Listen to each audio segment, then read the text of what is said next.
मेरी माँ जी का सबसे बड़ा नुकसान कर दिया, सबका नुकसान बा। कीड़े पड़े उसमें, उसके हाथ सुन्न हो जाए नहीं माँ, सतर्क रहो भाई। तो चलो भाई जरा उड़ते ही बाहर का नजारा देखते तो अरे भाई साहब बड़ा गजब और बड़ा खतरनाक नजारा दिखाई दे रहा है। तो चलिए फिर इसी के साथ आज के ब्लॉग की शुरुआत भी कर लेता हूँ। तो हेलो दोस्तों, क्या हाल चाल है? मैं बिल्कुल मस्त हूँ, उम्मीद आप लोग जहाँ होंगे स्वस्थ होंगे, मस्त होंगे, परिवार के साथ व्यस्त होंगे। मेरा नाम है रविंद्र भावगुणा और स्वागत करता हूँ आपका देवभूमि उत्तराखंड के इस खूबसूरत से गाँव धौंतरी गाँव से। अब देखो भाई मौसम तो पूरा सुबह से साफ था, लेकिन सूर्य देव देखो भाई थोड़ा थोड़ा दिखाई दे रहे और बिल्कुल एकदम पीले आकार में दिखाई दे रहे हैं। तो पीले आकार में इसलिए दिखाई दे रहे क्योंकि चारों तरफ धुआं ही धुआं दिखाई दे रहा है, तो उस वजह से सूर्य देव भी पीले दिखाई दे रहे हैं। बाकी आज दूर दूर तक कहीं भी साफ साफ नहीं दिखाई दे रहा है। आज तो बिल्कुल ही याद हो गए भाई, किसी ने जंगल में इतनी आग लगा दी है कि चारों तरफ धुआं ही धुआं दिखाई दे रहा है। कल तक तो यहाँ नहीं दिखाई दे रहा था, लेकिन आज तो देखो चारों तरफ धुआं ही धुआं दिखाई दे रहा है भाई।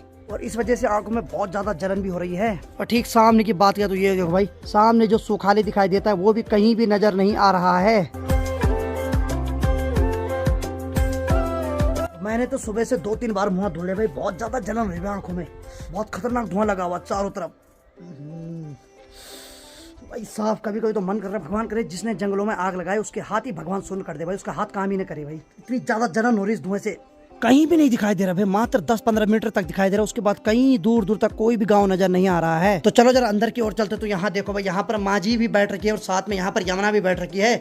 यमुना ने कल जाना था बल अपने घर, लेकिन कल वो गाड़ी नहीं मिली, नहीं मिली कल गाड़ी है। मेरे को बोले भैया आप ही छोड़ो बोल, मेरे को आज है। क्या बात है, क्या बात है, इसकी भी घुआने मरोड़ है भाई। बाकी ठीक सामने की बात किया तो यहाँ पर मेरे ब्लॉग चल रहे हैं और कजली और पगली और सॉरी मतलब मधुली दोनों दिखाई दे रहे हैं यहाँ पे। और माँ जी ने आज वतर के लिए जाना था, यानी कि जो मधुली और काजल के लिए बिछोना होता है जिसको हम पीरुल बोलते हैं। लेकिन कहाँ से जाएगी माँ जी, जंगलों में तो आग लगी चारों तरफ है। भगवान करे जिसने भी जंगलों में आग लगाए उसके हाथ सुन्न हो जाए नहीं माँ, हद है यार। मेरी माँ जी का सबसे बड़ा नुकसान कर दिया, सबका नुकसान बा। कीड़े पड़े उसमें। नहीं क्यों, हद है यार। माँ जी ने पीरुल लाना था जंगलों से, लेकिन सारा पीरुल जला दिया। कहाँ जाएगी? यहाँ से 50 मीटर दूर तक कहीं दिखाई नहीं दे रहा। दिख रहा तेरे को बाहर कहीं है? कसम से यार, हद है यार। अब तो मूड खराब होता है ऐसे में। तो जो भी आग लगाता है सतर्क रहो भाई, क्योंकि तुम प्रकृति के साथ खिलवाड़ कर रहे हो। प्रकृति जब तुम्हारे साथ खिलवाड़ करती है तो फिर बहुत खतरनाक होता है, लेकिन तुम लोगों की वजह से हमें भी खामियाजा भुगतना पड़ता है नहीं माँ, इसलिए तो तबाही हो रही है हर साल। जबकि सामने सूर्य देव दर्शन दे रहे हैं, मस्त करके हमने धूप में बैठा रहना था, लेकिन आंच बिल्कुल नहीं आ रही सूर्य देव के हम पे, क्योंकि धुएं की वजह से कुछ भी महसूस नहीं हो रहा कि सूर्य देव आ रखे ही नहीं आ रखे। और आज तो मधुरी और काजल भी सोच रहे होंगे कि ये क्या हो रहा है, चारों तरफ बिल्कुल धुआं धुआं दिखाई दे रहा है। नहीं पगली है कजली, चल ठीक है आराम से खा। और भाई साहब कतई फिर से एक बार घूरने लग गई मेरे को। एक तो मैं धुएं से परेशान हूँ, एक तेरे घूरने से परेशान हूँ यार, मैं क्या बोलूँ अब ठीक सामने देखो भाई ये कोनगढ़ गांव है, लेकिन देखो कितना भी जूम कर रहा है लेकिन कोनगढ़ गांव कहीं भी नजर नहीं आ रहा है। तो चलो भाई ठीक सामने की बात किया तो माँ को मैंने इतना समझाया कि मत जा जंगलों में, लेकिन माँ ने अपनी वेटी को फिर से तैयार कर दिया है। वेटी बड़े आकार की कंडी होती है, जिसमें कि जैसे पीरुल हो गया, जंगल से पेड़ों के पत्ते हो गए, उनको लेके आते उस पे। और जो कंडी होती है वो छोटे आकार की होती है। हे माँ जंगलों में आग लगी, तेरे को कोई फर्क नहीं पड़ रहा? माँ बोली इधर देख, तुम साइड कहीं आग चारों तरफ लगी हुई है। हाँ घर भागो लू, तो माँ बोली घर भाग जाऊंगी अगर ज्यादा आग होगी। देखो भाई बहुत भयंकर आग लगी हुई, साफ साफ कहीं भी दिखाई नहीं दे रहा भाई। अब यहाँ से मैं ठीक नीचे अपने खेतों में जूम करूँ तो देखो भाई हमारे खेत भी एकदम साफ नहीं दिखाई दे रहे हैं। तो भाई एक वेटी है यहाँ पे, मैंने सोचा माँ जी इसको ले जा रही, लेकिन माँ जी इस वाली को ले जा रही भाई। ये और चौड़ी है भाई साहब, ये देखो इसमें ठीक ठाक मतलब 3-4 आदमी तो बैठ जाते हैं इसमें है। चलो भाई दिन की 1 बज रही है, बाहर की बात करें तो कुछ भी साफ साफ नहीं दिखाई दे रहा है। तो माँ जी तो पीरुल के लिए जंगलों में जा रखी है और मैं जा रहा हूँ थोड़ा मार्केट, यानी कि नानी का जो अटका हुआ काम है। 10-12 दिन हो गए मैंने डॉक्यूमेंट जमा कर रखे थे, तो देखते हैं हुआ वो काम की नहीं हुआ। और फिर मैं बाद में यमुना को छोड़ने भी जाऊंगा ऊपर नानी के गाँव तक। और तब तक यमुना यहाँ पे, हेलो थोड़ा टीवी देख, तब तक मैं मार्केट जा रहा हूँ, नानी का काम देख रहा हूँ कितना हुआ है। मैं फोन करूँगा तेरे को, ठीक है? ये यहाँ पे मस्त करके भाई तारक मेहता का उल्टा चश्मा देख रही है। अरे बबीता जी का हाल बा। तो चलो फटाफट मार्केट चलता हूँ जरा। तो चलो भीम सुबह चले गया था मार्केट, तो मैंने भीम को फोन कर दिया कि बुलेट लेके आ जा, थोड़ा बुलेट पे चलते हैं, क्योंकि कार ले जाऊँ तो फालतू तेल लगेगा भाई, इसलिए बुलेट से फटाफट मार्केट का काम निपटाते हैं। काम यही है, जो मैंने नाना जी के डॉक्यूमेंट जमा कर रखे हैं वो काम हुआ आगे की नहीं हुआ। बाकी धुएं से गाँव का नजारा कुछ इस प्रकार से दिखाई दे रहा है।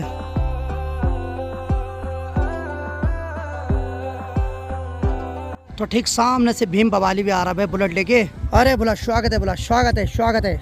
बाकी चलो भाई, भीम बोला कि बुलेट पे चलते हैं मार्केट की और काम निपटाते हैं। हालांकि इसकी बुलेट भी उतना ही तेल पीती है जितना ही मेरी कार पीती है, नहीं भाई? ये भी सोच रहा कार ले लूं, है नहीं सोच रहा? अच्छा, ज्यादा फेंक दिया मैंने तो। चलो ठीक है, चलो भाई चलते हैं मार्केट की ओर। तो चलो भाई, मेरी इस दुकान में काम है तो यहाँ पूछता हूँ डॉक्यूमेंट बने कि नहीं बने। तो चलो भाई, मृत्यु प्रमाण पत्र तो बन गया और बाकी मुझे अभी फिर से एक बार उप तहसील में जाना है। वहाँ से मुझे पटवारी जी की रिपोर्ट लानी है, फिर यहाँ से अप्लाई करना है उत्तर जीविका के लिए। यानी कि बस 1-2 दिन का काम और बचा हुआ है अब। और भीम भी मेरे साथ चल रहा है। भीम को मैं बोल रहा हूँ कि देख भाई, नॉलेज ले ले, हैं? क्या पता दादा दादी ने किसी ने ज़्यादा खाते में पैसे जमा कर रखे हो। है ही नहीं इतना पैसा। ऐसा तो यार ऐसा होना नहीं चाहिए, भगवान किसी के साथ ऐसा ना करे। ये तो खैर फन वे में है। इतना पैसा भी तो होना चाहिए। हाँ, नहीं कौन सी वहाँ इतना पैसा है, लेकिन गरीब के लिए यार 500, 2000, 10,000 भी बहुत होते हैं, क्यों? और यहाँ की बात किया तो यहाँ पर एक घुमावदार बैंड है और बैंड के ठीक सामने ही देखो भाई, यहाँ पर एक वार्निंग लिखी हुई है कि शराब पीकर वाहन न चलाएं। लेकिन फिर भी बथेरे लोग इस पालन का उल्लंघन करते हैं।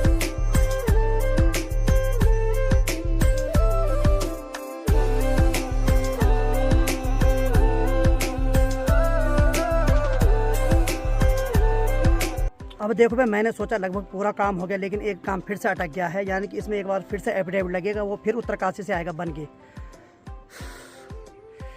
कुल्ला की बात है कि मतलब मुसीबत बढ़ती जा रही है हर बार भाई साहब। लाइफ में इतनी भागा दौड़ी कभी नहीं की जितनी इस बार कर रहा हूँ मैं। अब एफिडेविट का जुगाड़ भी करवाना पड़ेगा कहीं से, यानी कि किसी को भेजना पड़ेगा। देखता हूँ, पुष्पा को फ़ोन करता हूँ। क्यों, कुछ तो करना ही पड़ेगा भाई। अब लग रहा काम हो गया, उसके बाद सही काम बात और है, बढ़ रहा है। सही बात है भाई। तो चलो भाई, एफिडेविट का मैंने जुगाड़ करवा लिया है। थोड़ी देर में एफिडेविट भी आ जाएगा, मैं यहाँ जमा कर दूंगा। बाकी जिसने एफिडेविट भेजना है वो यहाँ दुकान पर रख देगा, तो यहाँ से मेरा आज काम हो जाएगा शाम तक। बाकी मेरे साथ गुड्डू बुलाए, क्या है बोला? जय श्री राम। कल आप हर हर महादेव भी, अच्छा मतलब चेंज होता रहता है दिन के हिसाब से? ठीक है ठीक है यार, चेंज होना जरूरी है बाहर के साथ, सही बात है। और बाकी यहाँ पर है अज्जू भाई। क्या हाल है भाई? अज्जू भाई की खासियत बताता हूँ, जब बल ये बोर होते हैं उस टाइम ये अपनी कार को धोने ले जाते हैं, वहीं टाइम पास हो जाता है। नहीं है, बहुत अच्छा जुगाड़ यार कसम से। ऐसा हर कोई इंसान हो तो कसम से मतलब ठीक रहेगा, क्यों?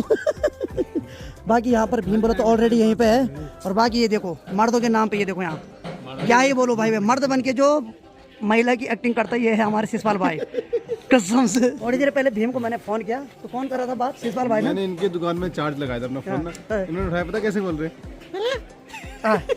मतलब नमस्कार, सुनो सही, क्या प्राउड फील हो रहा है कि मतलब तुम लेडीज की आवाज निकाल रहे हो? ऐसे नहीं, हम आपको मैंने कहा वो बना रहे थे, थोड़ा मैंने कहा थोड़ा वो 30 को अप्रैल फुल बना रहे थे आप भाई। इसीलिए बोलता हूँ दिन में मत चढ़ाया करो। देखो अप्रैल फुल आज हो रहा है, अप्रैल का महीने चल रहा है। कसम से शिशपाल भाई यार, कसम से क्या बोलूं, तुम्हारी भी गलती नहीं है, ऊपर वाला कुछ कमियां रख देते हैं किसी इंसान पे। चल कोई बात नहीं, लेकिन सच बता ना, मतलब मजा क्या आ रहा था लड़की बनने में? मजा कुछ नहीं आ रहा था। मैंने कहा आपको आपने क्या बात है, दुकान तो ठीक चल रही ना, फिर डिप्रेशन में आके महिला क्यों बन रहे हो यार? नहीं बनो, महिला मत बनो यार। सही रहो सही रहो सही रहो है। भीम के फोन से भाई फोन कर रहे हैं। हेलो, एक बार यहाँ भी बोलो जरा हेलो। फिर एक बार फिर नहीं, एक बार फिर करो हाँ, ये बात करो हाँ। अरे वाह। तो चलो भाई, जब भी मार्केट में आते तो भाई यहाँ थोड़ा फन वे तो चलता ही है भाई। बाकी भाई सबसे ज़्यादा टेंशन मेरी अब खत्म हुई जब मैंने कहीं से जुगाड़ करवा दिया है एफिडेविट का। एफिडेविट शाम को आ जाएगा और 1-2 दिन में उत्तर जीविका यानी कि जो मेन डॉक्यूमेंट है वो बन के तैयार हो जाएगा। उसके बाद नानी की काम की आगे की प्रोसेस होगी पूरी।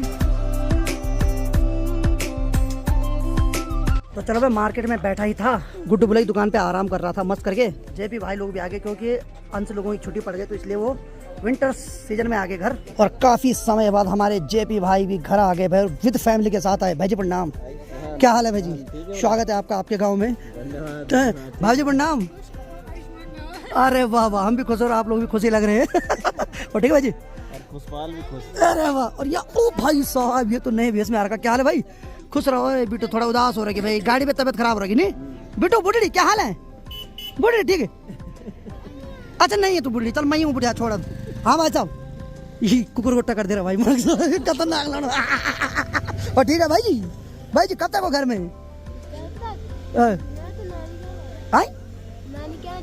नानी क्या जा रहे हो? नानी कहते भाई जी गाँव में होंगे ना अभी? भाई जी वहाँ का तो नहीं बोल सकता हूँ, रिस्केस तक मैं बोल सकता हूँ। नहीं रिस्केस तक मैं हूँ, रिस्केस तो गारंटी ऐसे दे। हमने सुना आप 31 मनाने जा रहे हैं। हाँ भैया, हाँ सुना क्यों भैया, आपके सामने बोला मैंने। तो आप तो घर ही में हो ना? गरीब आदमी कहाँ जाएंगे? गरीब, हाँ कसम से भैया यार, मेरे को लग रहा है हर कोई गरीब होने वाला है सब। ठीक है भाई जी, देश पूरा गरीब हो गया। इसीलिए हम तरक्की कर रहे हैं, ऐसे गरीब है ना हमारे देश में। चलो बढ़िया ना, पहले अभी घर जाओ। हाँ ठीक है, घर जाओ, तब मिलते हैं आपको शाम को। ठीक है भाई जी, ठीक है भाई जी, ठीक है। तो चलो भाई, फौजी और रब्बी भाई जा रहा है अभी कमर, तो इनके साथ यमुना भी जा रही है, तो आराम से ले जाना है। ठीक है यमुना, आराम जा है। तो चलो भाई, यमुना अपने घर जा रही है रब्बी भाई लोगों के साथ, तो इसको कुछ सब्जी दिला देता हूँ क्योंकि नानी लोगों के वहाँ सब्जी नहीं होगी। तो चलो भाई, सब्जी मैंने पैक करवा दी है, लो सर, नानी को देना। ठीक है, तो वैसे तो मैं ही जा रहा था यमुना को छोड़ने, लेकिन रवि भाई ने बोला मैं जा रहा हूँ बल, तो फिर मैंने बोला चलो ठीक है, तब रवि भाई के साथ जाएगी। अभी मैं अगली बार आऊँगा। ठीक है, हाँ, और कोई दिक्कत कुछ चाहिए मार्केट में तो बता दे, कोई दिक्कत नहीं, अभी लूट ले मेरे को। चलो भाई, अब यमुना जा रही है यहाँ से नानी के घर में, और रवि भाई वहीं तक जा रहा है क्योंकि रवि की मौसी का घर नानी लोगों के घर के बगल में है। ठीक है भाई, मिलते हैं शाम को। ठीक है, आराम से जाओ, जल्दी आओ है। ठीक है, और बाकी संतु भी जा रहा है यहाँ से। चल ठीक है, तुम है। ठीक है कल, अच्छा वहीं रहेगा आज शाम को। मैं वही तो, ऐसा क्या बोल रहा है यार तू दिन दोपहर। और आज काफी समय बाद ट्रिपलिंग देख रहा हूँ मैं जेपी भाई की बाइक पे, क्योंकि जेपी भाई 2 से ज्यादा नहीं बिठाते इस पे। तो चलो भाई, अभी मैं शीशपाल भाई की दुकान पे आ गया, और बाकी यहाँ हमारे भुप्पी भाई जो हर जगह मुँह मारते, मतलब हर जगह जो मस्त करके। हाँ जी, हेलो हरपन मोला, क्या हाल है? ऋषिकेश कब जा रहा है? क्या ऋषिकेश कब जा रही है? ऋषिकेश क्यों जाता है भाई? कोई है उनके जानने वाले है कोई जाने वाला है? चलो, तेरा क्या बोलो, तेरे मामा का लड़का मेरा दोस्त है, अब मामा की लड़की तो नहीं बोल रहा था? मेरे मामा का लड़का कोई ऋषिकेश में रहता नहीं, मामा की लड़की तो नहीं है? ना कुछ नहीं है, क्यों? कोई नहीं है। हाँ, लेकिन उसका कोई है उधर रिलेशन वाला है। कौन है भाई? ओ भाई, कहाँ फैला रहा तू आजकल, क्या फैला रहा तू? सारे मार्केट में इसने किसी का बदनाम कर रखा भाई।